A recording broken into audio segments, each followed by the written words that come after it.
Nandiyan po ba tayo mga kapatid? Pinapaalala ko lang sa atin. Amen. Ang bilis nating maghusga, ang bilis nating humatol. Pag may umalis, hindi na umatin. Yari yan. Tapos nabalitaan nating may nangyari sa buhay niya, yan ang nga ba sabi ko. Aalis-alis sa Panginoon, kaya, ayan, naparusahan, napahamak. Hindi ganyan ang Diyos. Nakita niyo yung alibughang anak? Yung istorya? Nabasa niyo po ba yung alibughang anak? Amen. Amen? Oh. At akala niyo ba hindi mabigat ang kasalanan yung ginawa ng anak doon? Nang sabi niya, akin na po yung aking mana. Parang sinabi mo, mamatay ka na. Dito pa namamatay, tagal mo mamatay. Akin na yung mana ko kasi ang mana binibigay, pampatay ng magulang. Pero kinukuha niya ng maaga. Eh, tignan mo ba natin? But God, yung Father is gracious. Gracious yung Father niya. Yun yung picture ng Diyos. Yun ang, kanino lumabas yung alibughang anak? Sa bibig mismo ng ating Panginoon Kristo, pinapakita niya, ito ang aking ama, ito ang totoong ama, ito ang ama natin. Maliwanag po ba mga kapatid? Hindi yung mga pinuno na kikilala nyo. Ito ang ama natin. O, ano nangyari? Di ba? Binigay lahat ng mana niya? O, nung binigay lahat ng mana, ayun, anong ginawa nung bata, nung anak? Ayun, nilustay niya sa buong kapararangan. Ibig sabihin, nabuhay siya nang walang, malaya siyang kumilos sa buhay. Sa naubos na yung binigay sa kanya ng ama niya. Ano nangyari? Ayun, napunta siya dun sa babuyan. Tama po ba? Amen? Nung wala nang tumutulong sa kanya, nakita niya pagkain niya, parang pagkain na rin ng baboy. Na-realize niya. Sabi niya, yung ama ko, mayaman pala. Nakita niya yung pagkakaiba ng ama niya sa ama ng iba. Dahil yung ama niya mga kapatid, yung mga alipin, may pagkain at may tira-tira, may ano pa, may sobra pa. Pero dito hindi, wala. Kaya bumalik siya. Bumalik siya sa ama niya mga kapatid, hindi pa para magsisi. Nakuha niyo po? Bumalik siya sa ama niya dahil nagbubuto. Ito rin ang hanap niya. Amen. Amen. Eh, alam niyo, hindi yung istorya, pero intindihin niyo po yung istorya na yun. Maliwanag po ba? Malawak po yung istorya na yun mga kapatid. Bago pa siya makapagsisi, ang Panginoon, niyakap na siya. Tradisyon na po yun. Sa kautusan, kasi, pagka ang anak ay naging suwail sa magulang, papatayin po yan. Amen? Kaya binabantayan ng ama yung anak niya lumitaw. Para paglitaw ng anak niya, tumakbo siya. Bakit? Pag nakita yun ng mga nasa kautusan, huhulihin yun, papatayin dahil nagkasala siya sa kautusan. Tama po ba? Kaya ang ginawa niya mga kapatid, niyakap niya at hinalikan niya. Nakuha niyo po? Kung ikaw may kasalanan ka sa ama mo, kaya mo halikan? Di ba hindi? Amen? At kung ikaw, yung anak mo may kasalanan, ang tanong ko, anak ka, o tatay ka, may kasalanan anak mo, kaya mo halikan? Nakuha niyo po? Amen? Amen? Di ba tayo, pag tayo nagagalit sa anak natin, anong hawak agad natin? Panalo. Panghataw agad eh. Nakuha niyo po ba? Hindi, halikan mo anak mo. Mahalin mo. Hindi pwede eh. Nakatawin ko yan. Nakuha niyo po? Amen? Ganyan po ang tao. Ang tao hindi katulad ng Diyos. Kaya po ba tayo mga kapatid? Kaya nga tayo ngayon, pag alam natin pag nagkasala tayo, laging isip natin, parusahan tayo ng Diyos. Hindi na! Amen. Because we are not under the law. We are under His grace. Palampakan natin ating Panginoon. Hindi na tayo parusahan. Kahit tayo nagkasala, hindi tayo parusahan ng Diyos. Amen. Lalo ipapakilala sa iyo na mahal ka ng Diyos. Ang sabi ng Bible mga kapatid, where sin increase, grace superabound. Where sin increase, grace superabound. Kaya nga, yung pinaka-kasalanan na ginawa ng tao, alam niyo po kung ano? Yung patayin ng ating Panginoon Kristo sa krus. Siya yung tagapagligtas, pero pinatay siya. That's the worst. Na pinaka-worst thing na ginawa ng Panginoon against God. Tama po ba? Amen? Pero saan doon yung where sin increase, grace superabound? Kasi yung kamatayan ng ating Panginoon Kristo, yun ang naging kabayaran sa lahat ng kasalanan ng mga tao. Amen. Hindi nagbayad ang Panginoon, o kumbaga ang Panginoon Kristo ang nagbayad para sa ating mga kasalanan. Na kung saan mga kapatid, sino ang nagparusa? Ginamit. Yung tao nakita doon, galit na galit sila sa Panginoon. Pero yun ang tagapagligtas mo. Amen! Palakpakan natin natin, Panginoon. Okay. 13. Pagkatapos nila, si Santiago naman ang nagsalita. Mga kapatid, pakinggan ninyo ako. Tingnan nyo, nagtulong-tulong na yung mga firstborn, yung mga tinawag at binigyan ng Espiritu Santo ng Panginoon. Si James. James is the senior pastor of the church in Jerusalem. Si James. Kaya si James, si Santiago, sabi niya, pakinggan ninyo ako mga kapatid. Tingnan nyo to, nagsasalita dito, di ba? Si Bernabe, sabi niya, alam ko, naniniwala ko na tayo, si Paul mismo yung tinawag ng Panginoon para sa church, naniniwala ako, nananampalataya ko na tayo po ay naligtas dahil sa kabutihang loob ng Diyos. At gayon din sila. Amen. Na parang sinabi sa kanila ni Paul, hindi na nila kailangan sundin ang kautusan. Dahil ang kautusan, ang katuparan niya ay ang ating Panginoong Kristo. Pag tinanggap mo ang ating Panginoong Kristo, halos natupad mo na ang kautusan. And you are free. In the eyes of God, you are cleansed by the blood of Jesus. Palakpakan natin ating Panginoon. Hindi natin yung basa. So sabi ni Santiago, pakinggan ninyo ako. Si Santiago naman, senior pastor. Next. 14. Ipinaliwanag na ni Simon kung paanong unang dinalaw ng Diyos ang mga hintil upang sila rin ay maging bayan para sa kanyang pangalan. Sino yung hintil na tinutukoy dito na pinakilala ni Simon? Sino Simon? Si Peter. Ang tinutukoy niya si Peter, ginamit para makakilala si Cornelio. Sino si Cornelio? Hintil po siya. Romano po siya. Soldier po siya. Alam na po ba mga kapatid na nakakilala sa Panginoon? Amen po? Walang alam sa kautusan pero tinawag ng Panginoon. Niligtas ng Panginoon. Sabi niya, pinakilala na ni Simon. Si Pedro po yun. And then, upang sila rin ay maging bayan para sa kanyang pangalan. Maging bayan. Isipin niyo kung anong ginagawa ng Panginoon sa atin pag nakilala natin ang ating Panginoon. Mga kapatid, feeling natin pag tayo nakakilala sa Panginoon, kala mo okay na okay tayo. Pero, anong klaseng okay tayo? Malaman po ba? Amen? Amen. Ang sabi ng Panginoon, ginagawa po tayong bayan sa pangalan niya. Sumasang-ayon dito ang mga salita ng mga propeta tulad ng nasusulat. Next verse. Pagkatapos ng mga ito, ako'y babalik at muli kong itatayo ang bumagsak na tolda ni David. Muli ko itong ibabangon mula sa pagkaguho. O, ano naalala niyo? May next verse pa? O, huwag na. Ano naalala niyo? Ang tinutukoy niya, yung aklat ng Amos. Chapter 9, verse 11. Balikan niyo po yun. Baba mo dito sa verse 11 sa aklat ng Amos. Sige ba? Sige ba? Yan. Ito. Pakibasa niyo yung 15-16. Pakibasa po, Acts 15-16. Dito sa Amos, babasahin ko sa inyo mga kapatid sa araw na yaon, ay ibabangon ko ang tabernakulo ni David na buwal. At tatakpan ko ang mga sira niyaon at ibabangon ko ang mga guho niyaon at aking itatayo na gaya ng mga araw noong una. O, nakuha niyo po? O, basahin niyo po yung verse 16, 15-16. 15-16. Pagkatapos nito ay babalik ako at muli kong itatayo ang bumagsak na kanyang ng David.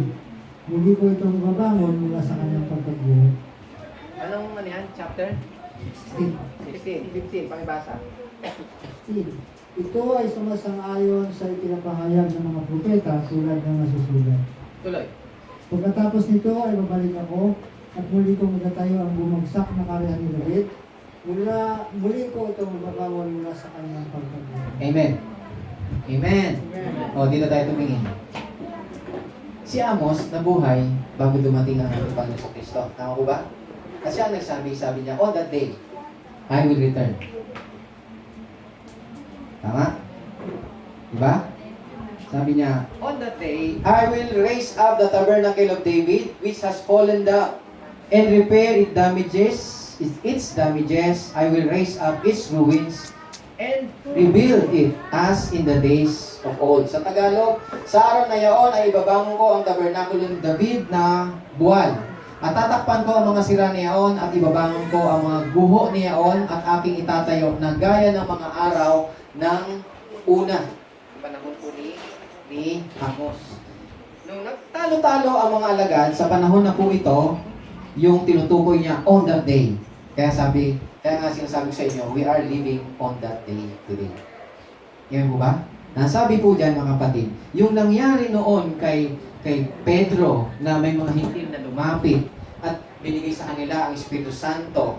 Yan po ba? Na tumanggap sila sa Panginoon. Sabi niya, sumasang-ayon daw dyan ang sinabi ng propeta. Sino yung propeta na yun? Ang tinutukoy niya si Amos. Ito yung sinabi ni Amos. Ito yung binanggit doon. Balikan natin yung kay... Doon na lang. Yung binanggit dito, sabi dito, sa verse 15, and with these words of the prophets, agree. So nag-agree daw dito. Ano yung sinabi ng prophets? Just as it is written, after this I will return. Tingnan nyo, naiba na po yung salita. On that day sa Old Testament. Pero nung sila magpahayag, sabi niya, after this. Ano dito ko na after this? Kasi ibig sabihin, nagsisimula na itayo ang tabernacle ni David during their time. At sino nagtayo? Ang ating Panginoon, Yesu Cristo. Hindi nalalaman. Amen po ba mga kapatid? Kaya nga sila, yung tabernacle ni David mga kapatid, iba na yung pagsamba nila para sa lahat na yun. Because yung Hudyo, tinanggihan ang kanilang tagapagligtas at ipinako nila ang tagapagligtas. So, no choice ang Panginoon kundi sa mga hintil na po siya ipapahayag ang kaligtasan. Amen po? Kaya nga tayo ngayon ng mga hintil. Ngayon tayo rin ang ginagamit ng Panginoon sa mga hintil, sa mga Hudyo, para sila naman ang magselos o mainggit. Para pag nainggit sila, teka, tatay ko yun ah. Nakaya mo ba? Bakit? Binibigay ng tatay ko lahat doon. Sila ngayon anong gagawin nila? Babalik sila sa Panginoon. Nakaya po mga kapatid, kasi hanggang ngayon, ang mga Hudyo, hindi pa kumikilala sa ating Panginoon. Pero laganap na ang Ebanghelyo ng Panginoon. Huwag niyo sabihin, okay tayo dito, kakaunti tayo dito. Hindi mga kapatid. Pakinggan natin. Oo, kakaunti tayo dito, pero bihira yung mapapakinggan nyo na ang Panginoong Jesucristo ay tinataas sa pulpito. Malaman po ba mga kapatid? Amen? Yung iba, makikita nyo, ang lalaki, pero hindi naman ang Panginoong Jesucristo ay tinataas. Sino ang tinataas? Sumunod ka sa kautusan. Tuparin mo ang kautusan para maligtas ka. Oo, tama yun. Tumanggap ka sa Panginoon. Tinanggap mo ng Panginoon. So, ito na ang start para masunod mo ang kautusan sapagkat nasa iyo ang Espiritu Santo. Hindi. Iba ang law of the Spirit, iba ang law of sin and death. Yung kautusan ni Moses, law of sin and death, hindi ang law of the Spirit. Ang law of Spirit, yung Espiritu ibibigay sa iyo ng Panginoon. At yung Espiritu na yun, yun ang nagbibigay sa iyo ng buhay. Amen! At kapag siya nagbibigay buhay, ang buhay niyan, mga kapatid, nang gagaling sa salita ng Diyos. Maliwanag po ba? Kaya ang pangangaral ay tumutukoy, laging pointing to Jesus. Hindi pointing to the law, pointing to Jesus. His person and His finished work. Hindi yung Jesus lang. Person, ano ba yung pagkatao ni Jesus Christ? Ano ba siya bilang tao? May ginawa ang Panginoon. Namatay siya sa krus. Paano siya namatay? Anong nangyari sa dugo? Nung nabubuo ang dugo, anong nangyari? Ipaliwanag mo yun. Yun ang finished work ng ating Panginoon. At yun ang identity natin ngayon. Amen. Amen. Hindi ito basta-basta na ituturo. Sabi na, ang corny-corny naman yan, yung kamatayan ni Kristo. Mga kapatid, yung aral, hindi without the revelation of our Lord Jesus Christ, mga kapatid. Hanggang doon lang siya sa namatay si Jesus Christ. Hindi niya kayang ipaunawa yan sa Bible. Amen. Palakpakan po muna natin ating Panginoon.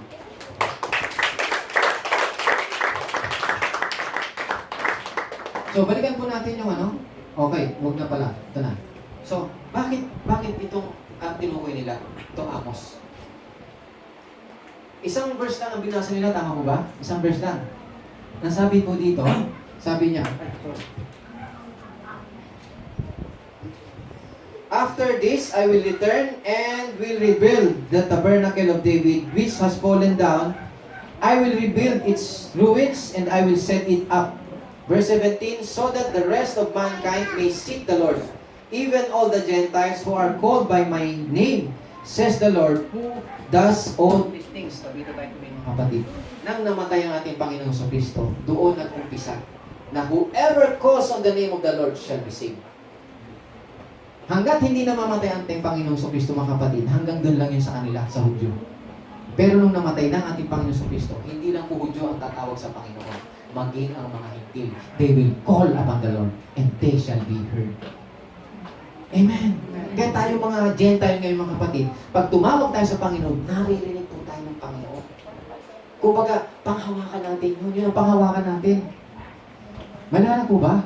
Hindi yung panghawakan, huwag natin panghawakan yung para bang feeling lang natin na born again tayo. Hindi, panghawakan natin yung salita ng Diyos, yung ibinigay sa atin, sa puso natin, at sa isip po natin. Yung natutunan natin.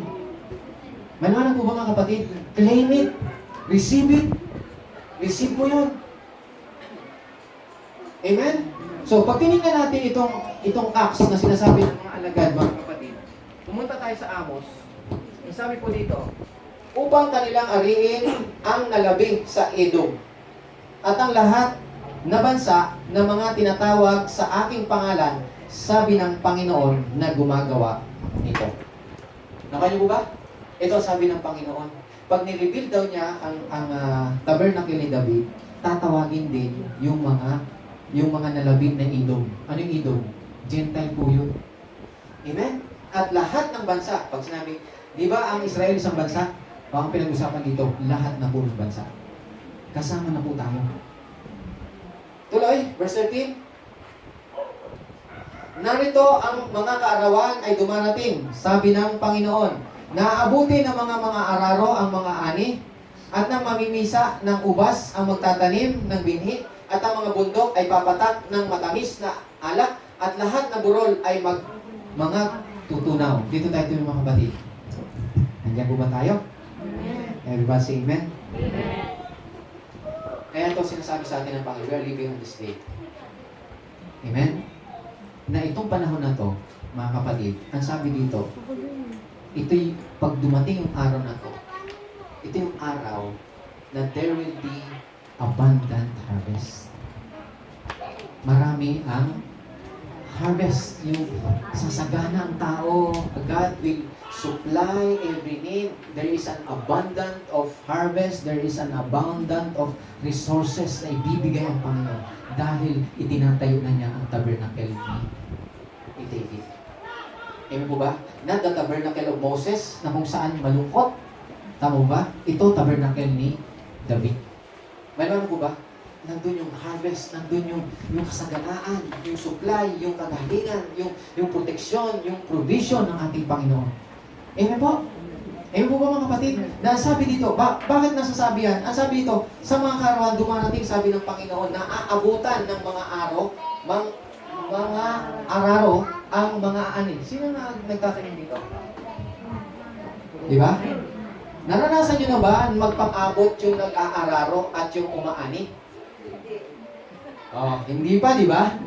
Dito, ito yung panahon. Ang sabi dito, aabutan ng mang-aararo ang mag-aani. Ibig sabihin, oras na ng pag-aararo, umaani pa rin ang tao. Nandyan po ba tayo? Ano yung sabihin nun? Abundant harvest. Kasaganaan. Ito yung tabernacle ni David, which we are in today. Hindi tayo sa panahon ni Moses, panahon tayo ni David. Sabi, halika, mag-aararo na tayo. Pantay, mag-aararo. Meron pang nag-aani. Ay, di sabihin natin, hi. Mag-aararo na kami. Tuloy nyo lang. Habang kami umahali. Nakano po ba? Nagtagpo. Yung nag-aararo at yung nag-aani. Pareho silang masaya. Saan ka nakakita? Di ba yung nag-aararo yung sabi? Bakit nag-aararo? Wala na, ubos na yun. Kailangan na mag-araro. Magtanim. Nakuha niyo mga kapatid. Eh ito, habang nag-aararo ka pala, umaani na. Nandiyan mo ba tayo? Kaya, palakpakan natin ang Panginoon. Abundant supply. This is the free supply. Pakinig tayo mga kapatid. Naalala niyo yun, pag sinasabi niya, Once na natanggap mo ng Panginoon, you are already saved. O may pangaral yan. Di ba? Natatakot sila. Amen? Bakit? Eh talagang lahat, lalapit eh. Yun ang ayaw nila mangyari. Pero yung totoo eh. Pag lumapit ka sa pag tinanggap mo siya ng buong puso, you are saved. Huwag mong pangaral yan. Kasi marami dyan na lalapit sa Panginoon. Tapos ang akala nila, pwedeng gumawa ng kasalanan. Di ba? Sabi niya, ligtas na tayo eh, kahit tayo gumagawa ng kasalanan. Naligtas na tayo. Hindi yun. Amen? Pag totoo mong tinanggap ang Panginoon, ang mararamdaman mo sa Panginoon, hindi mo kaya iligtas ang sarili mo. Amen? Kaya nga tayo, hindi tayo pahihirapan ng Diyos para iligtas natin o iligtas. Ang iniligtas yung nalunod, wala nang lakas. Sasabihin mo bang, lumakad ka, tayo.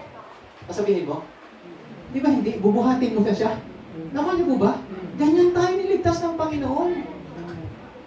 Kaya nga yung tupang naligaw, nakuha niyo po ba mga kapatid? Di ba sabi niya, iiwanan ng 70 mahanapin yung isang nawawala. Ganun kamahal ng Panginoon yun.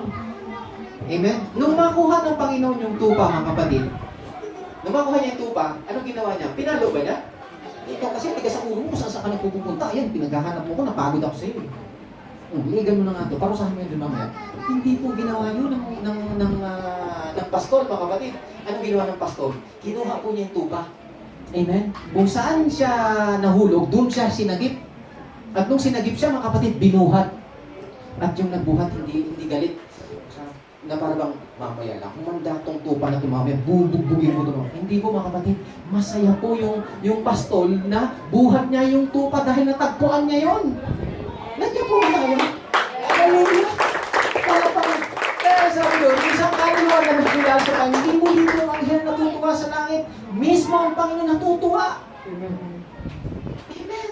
Kasi yung iba mga kapatid, nakakilala sa akin, pero kailangan mo sumunod sa utusan, kailangan mo magsisi sa iyong mga kasalanan. Ang daming requirements. Hindi mga kapatid, kagandahang loob, libre nga eh. Libre ang kaligtasan. Wala kang ibabayad.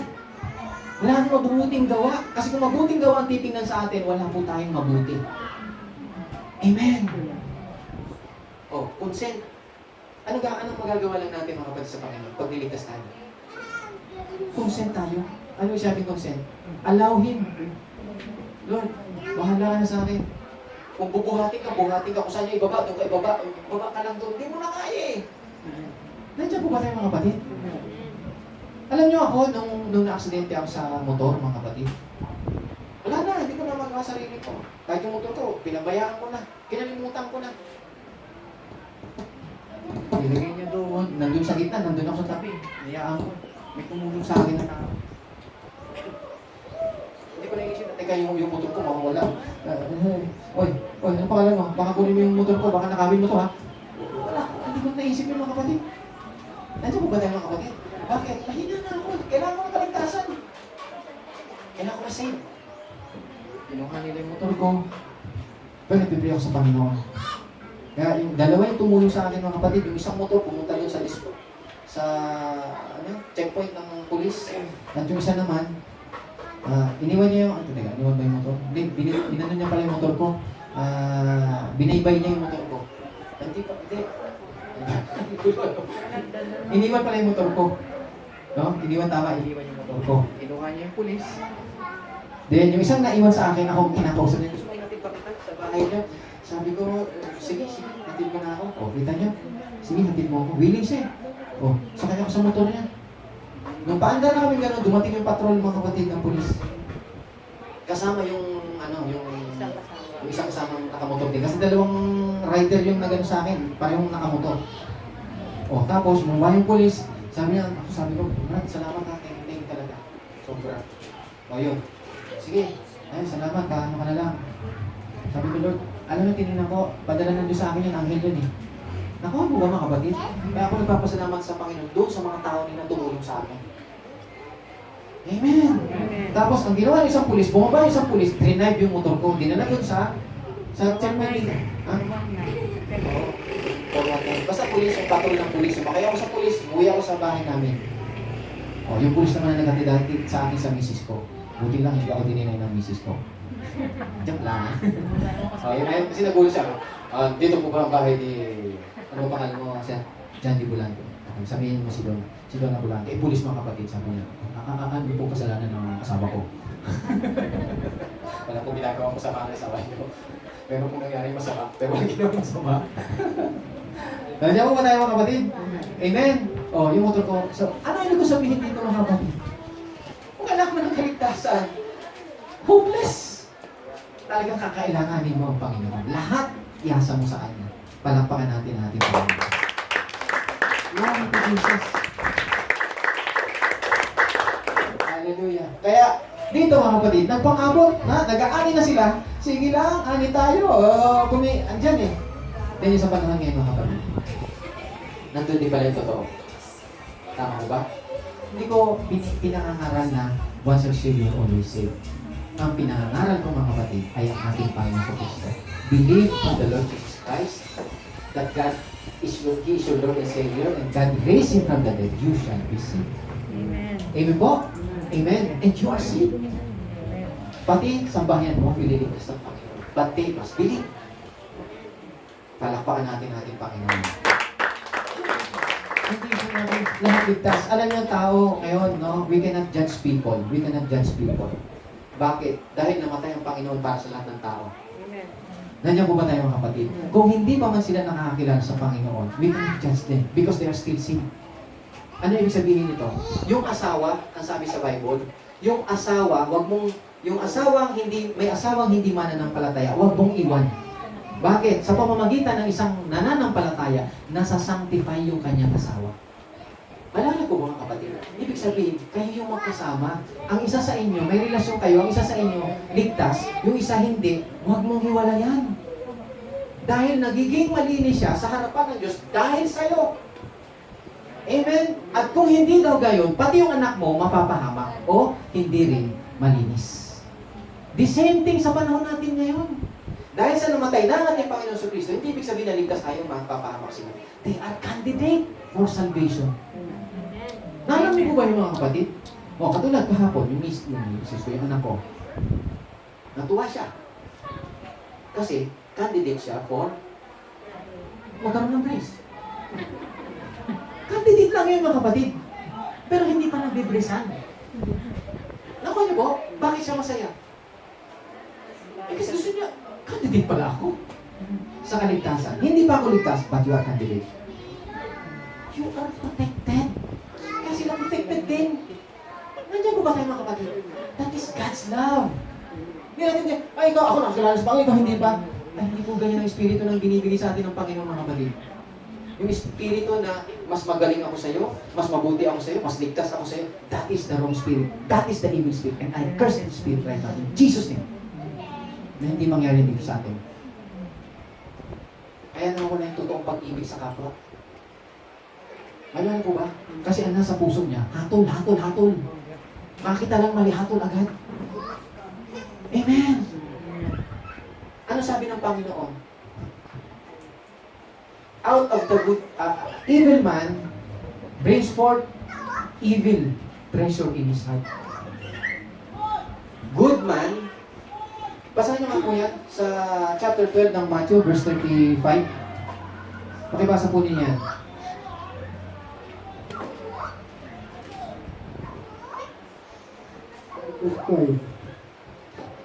Mabuti ang sinasabi ng mabuting tao. Ayusin mo, Pastor Ray. Ang basa. Sige, 25. Mabuti ang sinasabi ng mabuting tao sapagkat puno ng kabutihan ng kanyang puso. Amen. Masama ang sinasabi ng masamang tao sapagkat puno ng kasamaan ng kanyang puso. Ayan. Amen. Sa Luke, meron din yan eh. Sa 6:45, pakibasa. Hindi ako nagkakamali. Sa aklat po ng Luke. 6:45. Ang mabuting tao ay naglalabas ng mabuti mula sa kanyang pusong sagana sa kabutihan. Yan. Samantalang ang masamang tao naman ay naglalabas ng masama mula sa kanyang puso na puno ng kasamaan. Ayon. Sapagkat kung ano ang nag-uumapaw sa puso ay Yun. sinasabi niya. Everybody say? Yes. Saan ang gagaling ng mabuti? Puso. Na sinasabi? Sa puso. So, dito tayo tumingin mga kapatid. Kaya nga pag lumapit tayo sa Panginoon mga kapatid, ang unang hiningin natin sa Panginoon, linisin yung puso natin. Nandiyan ko ba tayo? Sabi diyan mga kapatid, out of the good treasure in his heart, man speaks. Hindi ka pwede magsalita ng mabuti kung puno ka ng kasamaan sa puso. Anger, hatred, envy, anxiety, depression, frustration, lahat na lang ng Sean, si Asunsyon, nasa puso mo. You cannot speak good. Nandiyan po ba tayo mga kapatid? Kaya nga, nasa ang salita ng Diyos? Sa puso din. Alam nyo, marami nag-aral sa napagtapos ng profesyon, nakuha nila yung profesyon nila. Ang daming graduate, nanumpa sa pagiging, hindi ko nila lahat ng doktor, mga kapatid, lahat ng doktor, mga kapatid, pero hindi lahat ng doktor ay nasa puso ang pagiging doktor. Ganon din ang mga guro na nagtuturo. Hindi lahat ng guro ay naguro na talaga ay nasa puso nila yung pagtuturo nila. Kaya nakita niyo yung may mga guro na, punta ka sa bundok. Hindi po ako dyan. Special na guro po ako. Doon po ako sa mga private, doon sa mga magbangong estudyante. Pag napunta sa public, ay nababantot ng estudyante. Ayoko dyan, doon ako sa mabangon. Nakuha niyo po? Amen? Kaya ikaw mahirap ka, pag napunta ka sa teacher ko pero hindi lahat naman na nasa private. Nakuha po ba mga kapatid? Hindi ko nilalahat. What I'm saying mga kapatid, hindi natin alam kung nasaan ang totoo at hindi natin makikita yan. Maliban tayo tumingin sa Panginoon sapagkat ang Panginoon na nakakita ng puso po natin. At ang isang palatandaan na ang tao ay matino dahil sinasabi niya ay mga mabuti at hindi masama. Amen! Pag nakakita ka na aksidente mga kapatid, ang buti sa'yo, masama po yun. Pag nakakita na aksidente, Lord, ingatan mo kung ang na-aksidente nito. Allow him, Lord, to be healed right now. Send angels, Lord, para iligtas po siya, Panginoon. In Jesus' name, Amen. That's the good spirit. Amen. Dahil sa hindi siya nakinig sa'yo, hindi siya, inano mo siya, niyaya mo siya, o hindi siya nakinig siya, napahamak siya, na pinahamak siya ng Diyos. Hindi, dapat mo sabihin, hindi yun. Hindi gawa ng Diyos yun. Mahal ka ng Diyos. Ayaw ng Diyos mangyari sa iyo yan. Ano po ba? You should know the love of God. At yung pag-ibig ng Diyos, yun yung knowledge natin about the love of God, yun ang kapangyarihan niya sa atin para gumawa rin tayo. Kaya nga tayo, libre tayong minahal ng Diyos eh. Nandiyan po ba tayo mga kapatid? Libre tayong minahal ng Diyos.